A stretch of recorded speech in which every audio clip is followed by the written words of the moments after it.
Welcome to my review of Air Twister for the Series X, and this is on multiple platforms. I believe it's on PS5 as well, and Switch, as well as PC.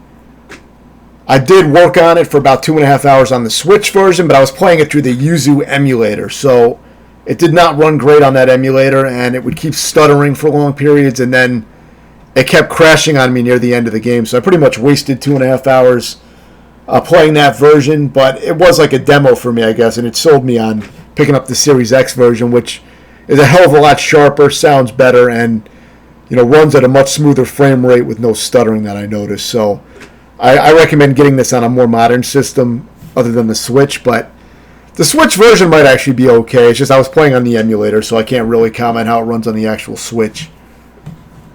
But this version took me around 1 hour and 33 minutes to beat. But like I said, I had a lot of practice. From the Switch version, I had practiced most of the game by that point. So that helped. I didn't have all my permanent upgrades that you get by playing for that long. Every time you play this game and beat stages, you earn stars, which are basically your currency. So they have two uses pretty much. The star currency can be used for permanent upgrades after you lose all your continues. You have 2 or 3 continues to beat the game. And if you lose all your continues, you can then use your currency in an upgrade tree, which I'll show at the end of this review. And you can get permanent upgrades that will make your next playthroughs easier. Those are things such as health upgrades, new weapons, the ability to highlight more homing targets and things like that, and a bunch of other shit that makes the game a lot easier. So gradually you'll unlock more and more, which is a nice progression. You don't get overpowered usually on your first failed attempt, so it may take a few tries. I got it on my second attempt, my second full attempt, but like I said, I already knew the game, so I beat the game with a fairly low amount of upgrades, just because I already knew the game pretty well. But yeah, this is pretty much inspired by Space Harrier, made by the same creator of the original Space Harrier. It's pretty much like an unofficial sequel to that Sega game. So if you like Space Harrier, this is going to rank a lot higher for you most likely. As far as the music is pretty fucking weird. But, I got used to it after a while. The only good part of the music to me was that sometimes it briefly resembled tunes from the old Space Harrier with kind of a modern instrumental applied to it, which could have been cool if they would have done that for the whole soundtrack. But, of course, I'm reviewing it as a game, so that's not super important for my reviews, but just something to mention. So the way it really works is that you're mostly just trying to dodge incoming fire, and there is a actual consistent method to dodge most attacks, and I explain that in my tutorial, which I will link in the description of the video. But the idea is that you want to listen for the sound of most attacks, and at that point you want to move out of the last area you were in, because the bullets always go pretty much to the last area you were in for the most part. There's a few attacks that don't follow that, I believe, but for the most part, they will go to your last position when they were fired off. So you want to try to manage all that instead of trying to look at where the projectiles are on screen, because a lot of times it's very hard to tell where the projectiles are actually going to end up. So I recommend using that method to dodge, and it makes the game a lot more playable. So worth mentioning in the review, because otherwise the game can seem like kind of a confusing mess if you don't really understand how the dodging works. So you have stages that are probably between 2 and 4 minutes, and then you'll get to a boss fight at the end of the stage. And there's 12 stages. And 2 of those are bonus stages, so they're not like real stages. But you can rack up a lot of points on those bonus stages.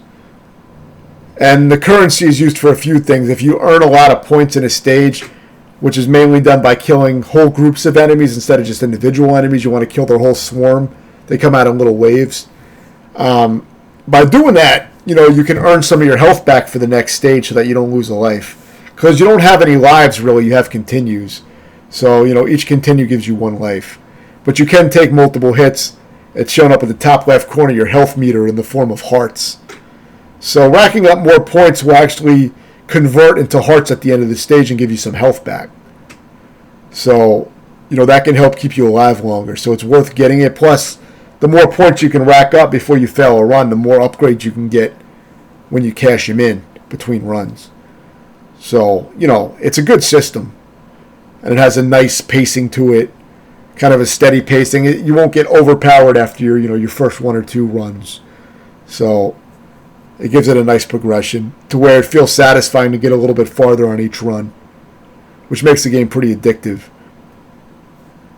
And I thought the game was quite well overall. Quite good. I thought it was quite a good game, not just as a Space Harrier clone type of game, but, just in general. At the end of the stage, you get your various bonuses, like no damage credit, how many formations you took out, things like that. And you'll get extra points will tally up for that shit. And then, of course, you got your bosses, and I'm not going to show, all the bosses and shit here, but show some of the bosses just to give you an idea. A lot of times you have to take out parts of the bosses first, and then after you take out a certain amount of parts, the boss will go into its next phase usually. Bosses usually have multiple phases. And most of the bosses are pretty cool, pretty good fights. A lot better than what you got in the original Space Harrier. So I would say this game is quite a bit better in a lot of ways than the original Space Harrier, even though, the original Space Harrier is kind of more nostalgic to me and has more of a challenge, but in a lot of ways, this game is even better than the original. So it's quite a good game. But like I said, it's not as memorable to me as far as, it doesn't have that soundtrack. And it doesn't have the same kind of art style that the original game had. It doesn't stand out as much to me. But it's quite a good game. As far as the gameplay is, it's really solid. It plays well. Really, it's just important to understand how everything works as far as dodging shit. You know what I mean?